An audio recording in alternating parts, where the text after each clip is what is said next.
Hi, this is Anthony. Welcome back to my show. Over the past few days, I watched two film versions of John le Carré's 1974 book, Tailor Soldier Spy. The first was the 1979 seven-part BBC production starring Sir Alec Guinness in the lead role of George Smiley. I've never seen this production, but many years ago, I had seen the sequel, Smiley's People.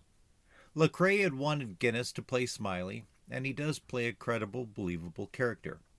However, nearly every other actor, certainly the ones that play the primary and secondary characters, come across as irrational if not cartoonish.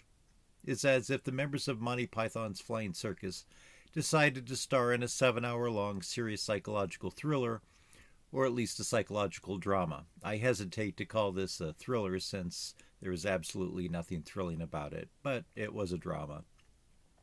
But back to the acting for a moment. With the exception of Guinness's Smiley, very few of the other characters seemed like real people. Whether you work in foreign intelligence or not, you still communicate with people in a normal way. You interact with them in a normal way. You do things that generally make sense.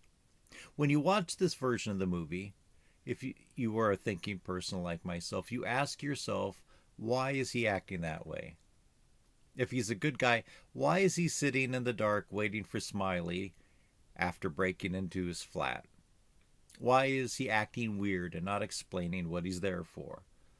It just becomes so burdensome, scene after scene after scene, that people that are supposed to be highly educated members of Her Majesty's Secret Service acting in the most bizarre ways and saying the most bizarre things. These are not people acting in an eccentric manner that might be expected with these people in that setting. These are simply actors acting out characters and dialogue which verge on the nonsensical. As far as the plot, there are elements which are realistic but not necessarily enjoyable. Many scenes are far longer than they need to be, simply because they wanted to pad the runtime, and the music is truly excruciating. If it was toned down and changed to a degree, it might work, but it's just overly dramatic in an annoying way long after that type of music ceased to be used in films. In the case of the 2011 film of the same name, starring Gary Oldman, this is actually a film that I've seen before, but upon rewatching it last night, I had realized that I recalled nearly nothing of the film version. It's basically the same story, but just told in a tighter manner in just over 2 hours. The acting was much better. The viewer did not constantly question the actions and motives of these characters simply because they were played in what one would expect to be a more realistic manner of conduct for intelligence agents and bureaucrats.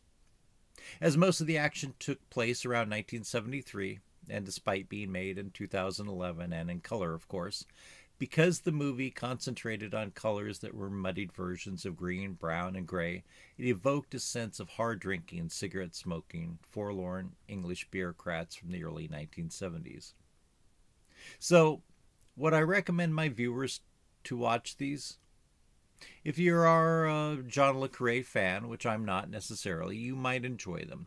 His books and movies are probably best described as the antithesis of James Bond. Le Carré doesn't make the world of espionage and intrigue exciting, not in the way that Ian Fleming tried to do. But of course, if you know anything about the world of spying and espionage, you know that it is fact extremely unglamorous for the most part. But I think that for most people, the BBC series would just be a long, meandering, annoying waste of 6 or 7 hours. In the case of the 2011 Gary Oldman movie, it's probably more enjoyable to an audience today that's interested in the grimy, slow-moving spy movie that it is.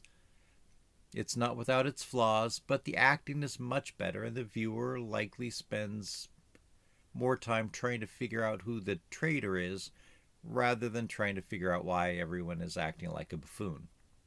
However, if you're interested in the subject, there are many more interesting documentaries that one can find on YouTube that is probably a better use of your time than spending it on Tailor Soldier Spy. I'll put a few of those links in the show notes to some videos that I recommend.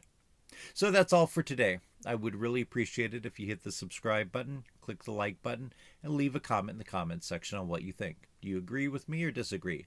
Even if you disagree with me, I'd love to hear your arguments. Sometimes it takes a while for me to get around to reading comments left by viewers, but I always read them and I usually answer them.